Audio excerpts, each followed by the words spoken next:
Notes, chords, rhythm. Before we dive into all the fascinating things music has to offer, I want to take you back to the one thing it's all built on. And that's sound.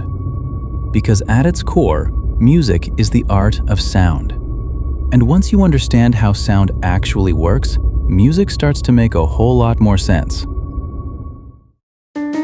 Hi there, and welcome to First Note, Music Made Simple in 7 minutes. Today we're getting to know sound, the real foundation of all music. A musical instrument, a human voice, an animal, even the sounds of nature all around us. Every one of these has 4 key dimensions.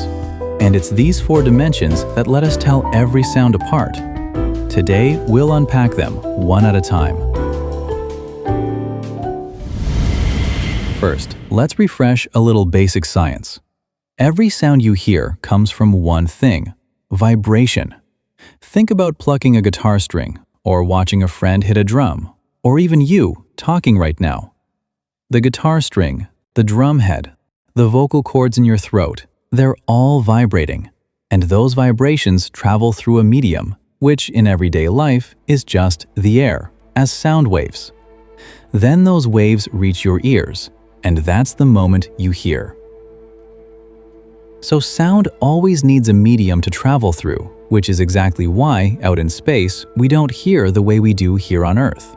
There's almost no medium for the waves to move through. Okay, now that we know where sound comes from, let's look at its 4 dimensions.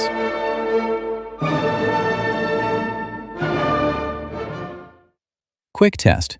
Between sound A and sound B, which one is higher? I think we'd all say the same thing. B is higher than A. Exactly, spot on. And what we're picking up on here in music, we call pitch, how high or low a sound is. So where does pitch actually come from? It comes from the frequency of the vibration at the source. Faster vibration, higher sound. Slower vibration, lower sound. Simple as that. But here's the catch. Frequency is something we can't actually see. So music needed a way to write pitch down to make it readable. And that's why we have the staff, those 5 lines. A higher sound sits in a higher position, a lower sound lower down. That's simple.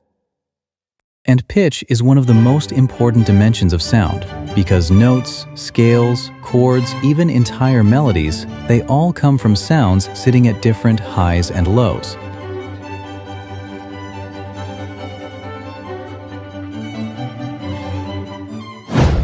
Picture this. A singer performs an entire song completely flat. No weight to it, not a hint of loud or soft. How would that feel? Pretty boring, right? Because the loudness and softness of sound is one of the things that brings music to life, that really stirs something in the listener. In physics, loudness comes from the amplitude of the sound wave. Put simply, the size of the wave. Bigger amplitude, louder sound. Smaller amplitude, softer sound.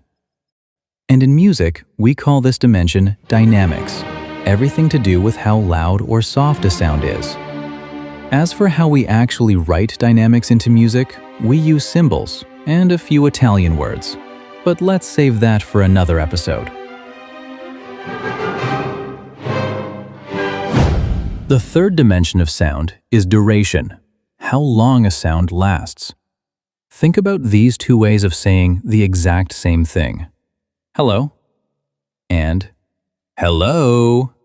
Same word, but the rhythm and the feeling come out completely different, right? That's because each syllable lasts a different length of time. And duration is the foundation of rhythm in music, because rhythm comes from taking long and short sounds and arranging them into patterns. In standard notation, we use the shape of each note to tell us how long that sound should last. Without a system like this, no 2 musicians would ever play the rhythm the same way. And the final dimension, the one I find the most interesting of the 4. It's called timbre, or as a lot of people call it, sound color. Imagine this. I play the exact same note, Same pitch, same loudness, same length, everything identical. But I switch from a piano to a guitar. You'd still know, wouldn't you? Which one is the piano and which one is the guitar? What lets you tell them apart is timbre. And it's not just instruments. Every singer has a timbre of their own. That's why you recognize your favorite singer's voice in an instant, or even someone close to you. Sometimes you just hear a voice before you even turn to look, and you already know who it is.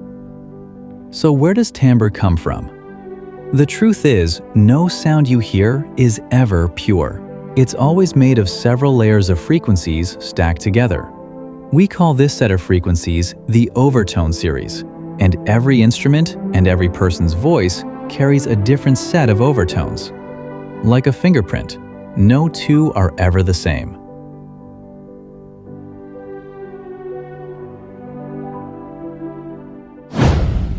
Okay, let's wrap up.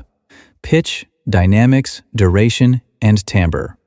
All four are working together all the time in every piece of music. So next time you listen to a song, try noticing where pitch is taking the sound, what mood dynamics is creating, how duration lays out the rhythm, and what the timbre of each sound is really like. You might just catch details you've never noticed before. Next episode, we'll get to know the names of the musical notes, which, it turns out, you already know without even realizing it. If you enjoyed this one, don't forget to like, subscribe, and hit the bell to keep First Note going. See you in the next one.